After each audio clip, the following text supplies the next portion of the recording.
ओम नमो भगवते वासुदेवाय नमः। नमस्कार दोस्तों, आज हम जानेंगे श्रीमद् भागवत पुराण के अष्टमो अध्याय गर्भ में परीक्षित की रक्षा, कुंती के द्वारा भगवान की स्तुति और युधिष्ठिर का शोक।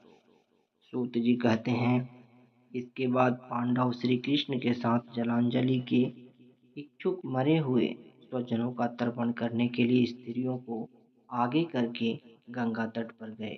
वहां उन सब ने मृत बंधुओं को जलदान दिया और उनके गुणों का स्मरण करके बहुत विलाप किया।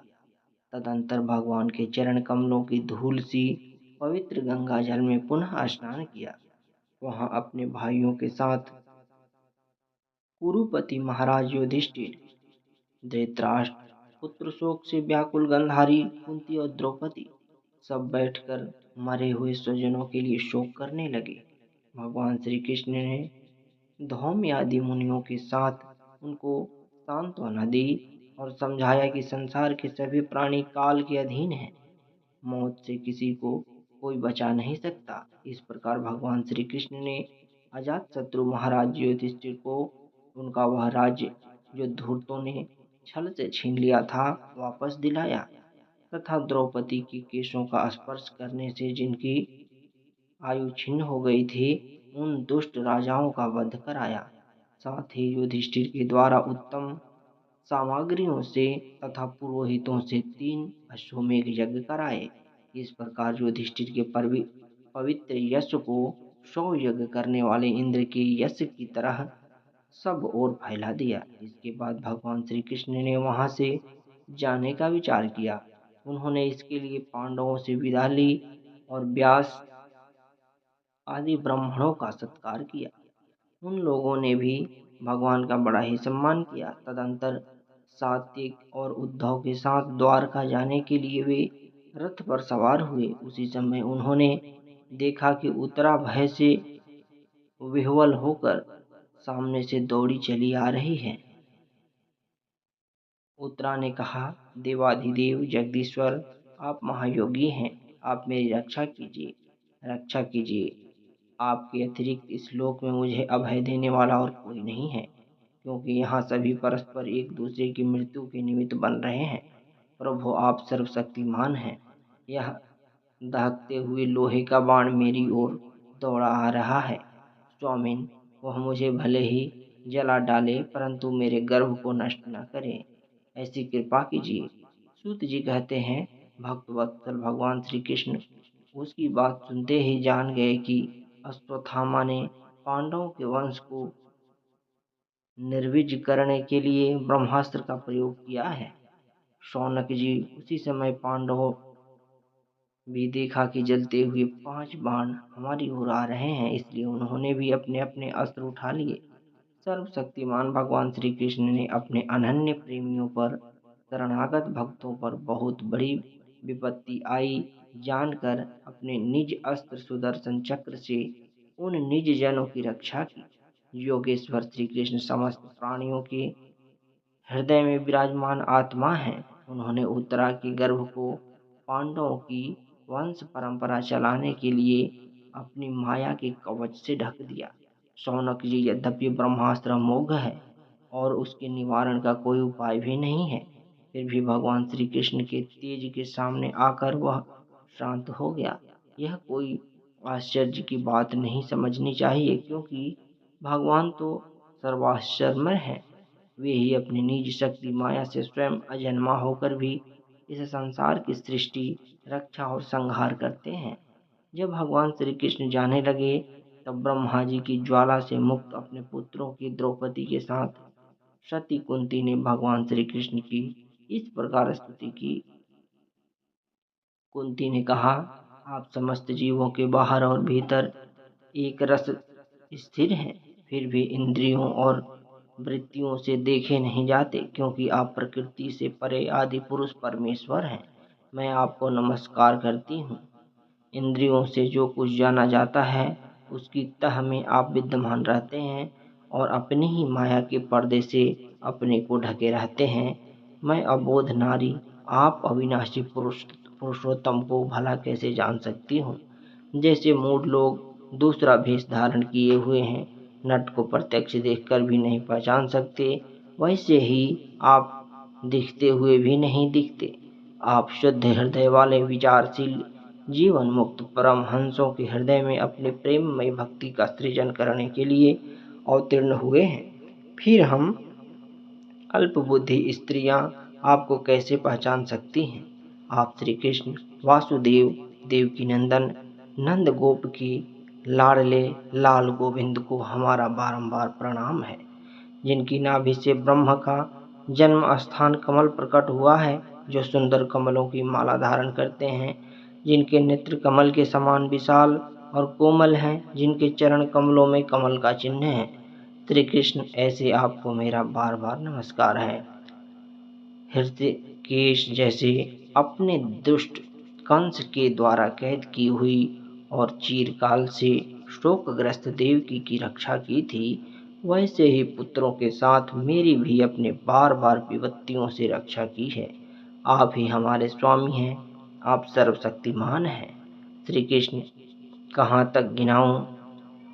20 से लाक्षागृह की भयानक आग से, हिडिंब आदि राक्षसों की दृष्टि से, दुष्टों की द्रोत सभा से, वनवास की विपत्तियों से और अनेक बार के युद्धों से, अनेक महारथियों के शास्त्रार्थों से और अभी अभी इस अश्वत्थामा के ब्रह्मास्त्र से भी आपने ही रक्षा की है।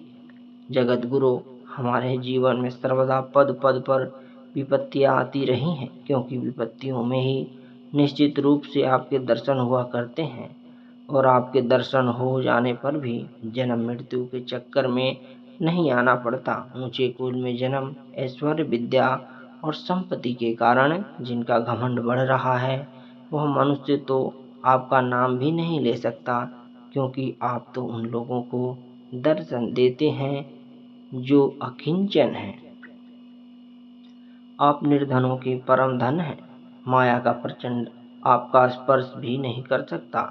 आप अपने आप में ही विहार करने वाले परम शांत स्वरूप हैं। आप ही कैवल्य मोक्ष के अधिपति हैं। आपको बार बार नमस्कार करती हूँ। मैं आपको अनादि अनंत सर्वव्यापक सबके नियंत काल रूप परमेश्वर समझती हूँ। संसार के समस्त पदार्थ और प्राणी आप में से टकराकर विषमता के कारण परस्पर विरुद्ध हो जाते हैं, परंतु आप सब में समान रूप से विचर रहे हैं। भगवान, आप जब मनुष्यों की लीला करते हैं, तब आप क्या करना चाहते हैं यह कोई नहीं जानता। आपका कोई कभी प्रिय न है और न अप्रिय। आपके संबंध में लोगों की बुद्धि ही विषम हुआ करती है। आप विश्व के आत्मा हैं, विश्व रूप हैं। न आप जन्म लेते हैं और न कर्म ही करते हैं, फिर भी पशु पक्षी मनुष्य ऋषि जलचर आदि में आप जन्म लेते हैं और उन योगियों ने के अनुरूप दिव्य कर्म भी करते हैं। यह आपकी लीला ही तो है। जब बचपन में आपके दूध की मटकी फोड़कर यशोदा मैया को खिझा दिया था और उन्होंने आपको बांधने के लिए हाथ में रस्सी ली थी, तब आपकी आंखों में आंसू छलक आए, काजल कपोलों पर बह गया था, नेत्र चंचल हो रहे थे और भय की भावना से आपने अपने मुख को नीचे की ओर झुका लिया था। आपकी उस दशा का लीला छवि का ध्यान करके मैं मोहित हो जाती हूँ। भला जिससे भय भी भय मानता है, उसकी यह दशा, आपके अजन्मा होकर भी जन्म क्यों लिया? इसका कारण बतलाते हुए कोई कोई महापुरुष यूँ कहते हैं कि जैसे मलयाचल की कीर्ति का विस्तार करने के लिए उनमें चंदन प्रकट होता है, वैसे ही अपने प्रिय भक्त पुण्य श्लोक राजा यदु की कीर्ति का विस्तार करने के लिए ही आपने अपने वंश में अवतार ग्रहण किया है।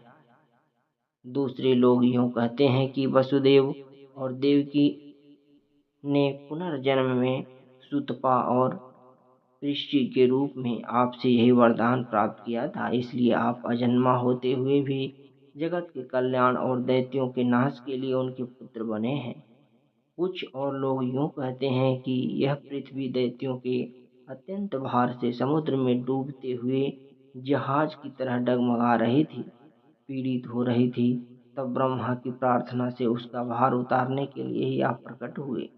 कोई महापुरुष यूँ कहते हैं कि जो इस संसार में अज्ञान, कामना और कर्मों के बंधन में जकड़े हुए पीड़ित हो रहे हैं, उन लोगों के लिए श्रवण और स्मरण करने योग्य लीला करने के विचार से ही आपने अवतरण ग्रहण किया है। भक्तजन बार बार आपके चरित्र का श्रवण, गान, कीर्तन एवं स्मरण करके आनंदित होते रहते हैं। वे ही अविलंब आपके उस चरण कमल का दर्शन कर पाते हैं जो जन्म मृत्यु के प्रवाह को सदा के लिए रोक देते हैं। भक्तवांछा कल्परूप प्रभु, क्या आप इस अपने आश्रित और संबंधित हम लोगों को छोड़कर जाना चाहते हैं? आप जानते हैं कि आपके चरण कमलों के अतिरिक्त हमें और किसी का सहारा नहीं है।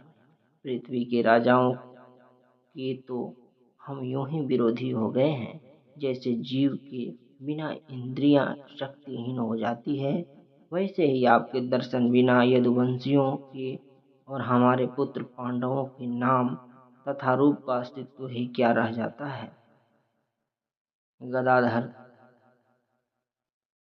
आपके विलक्षण चरण चिन्हों से चिन्हित यह कुरुजांगल देश की भूमि आज जैसे शोभायमान हो रही है, वैसे ही आपके चले जाने के बाद न रहेगी।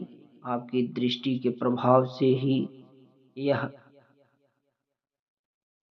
देश पकी हुई फसल तथा लता वृक्षों से समृद्ध हो रहा है। ये वन पर्वत, नदी और समुद्र भी आपकी दृष्टि से ही वृद्धि को प्राप्त होती है। आप विश्व के स्वामी हैं, विश्व के आत्मा हैं और विश्व रूप हैं। यदुवंशियों और पांडवों में मेरी बड़ी ममता हो गई है। आप कृपा करके स्वजनों के साथ जोड़े हुए स्नेह की दृढ़ फांसी को काट दीजिए। श्री कृष्ण, जैसे गंगा की अखंड धारा समुद्र में गिरती रहती है, वैसे ही मेरी बुद्धि किसी दूसरी ओर न जाकर आपसे ही निरंतर प्रेम करती रहे। श्री कृष्ण, अर्जुन के प्यारे सखा, यदुवंशी शिरोमणि, आप पृथ्वी के भार रूप राज वेशधारी दैत्यों को जलाने के लिए अग्नि स्वरूप हैं। आपकी शक्ति अनंत है।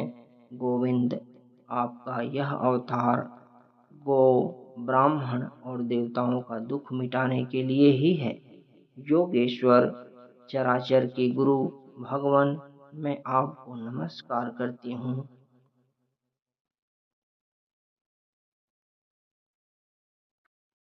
सूत जी कहते हैं, इस प्रकार कुंती ने बड़े मधुर शब्दों में भगवान की अधिकांश लीलाओं का वर्णन किया। यह सब सुनकर भगवान श्री कृष्ण अपनी माया से उसे मोहित करते हुए ये मंद मंद मुस्कुराने लगे। उन्होंने कुंती से कह दिया, अच्छा ठीक है। और रथ के स्थान से वे हस्तिनापुर लौट आए। वहां कुंती और सुभद्रा आदि देवियों से विदा लेकर जब वे जाने लगे, तब राजा युधिष्ठिर ने बड़े प्रेम से उन्हें रोक लिया। राजा युधिष्ठिर को अपने भाई बंधुओं के मारे जाने का बड़ा शोक हो रहा था। भगवान की लीला का मर्म जानने वाले व्यास आदि महर्षियों ने और स्वयं अद्भुत चरित्र करने वाले भगवान श्री कृष्ण भी अनेकों इतिहास कहकर उन्हें समझाने की बहुत चेष्टा की, परंतु उन्हें संतावना न मिली। उनका शोक न मिटा।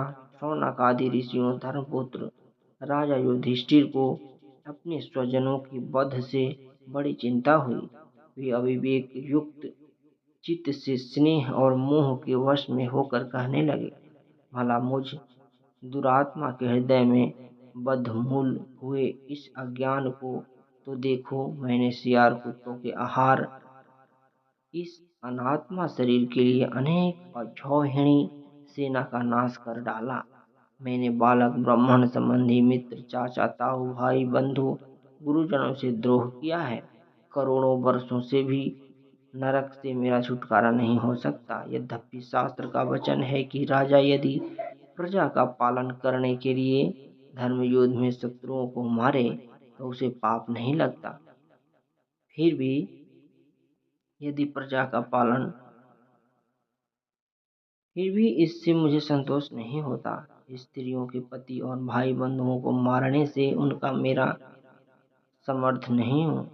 जैसे कीचड़ में गदला जल स्वच्छ नहीं किया जा सकता, मदिरा से मदिरा की अपवित्रता नहीं मिटाई जा सकती, वैसे ही बहुत से हिंसा बहुल यज्ञों के द्वारा एक भी प्राणी की हत्या का प्रायश्चित नहीं किया जा सकता।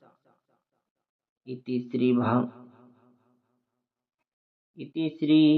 श्रीमद्भगवते महापुराणे परमहंसस्या संहितायां प्रथमस्कन्धे कुन्ती स्तुति युधिष्ठिर राणुतापो नमाष्टोऽध्यायः।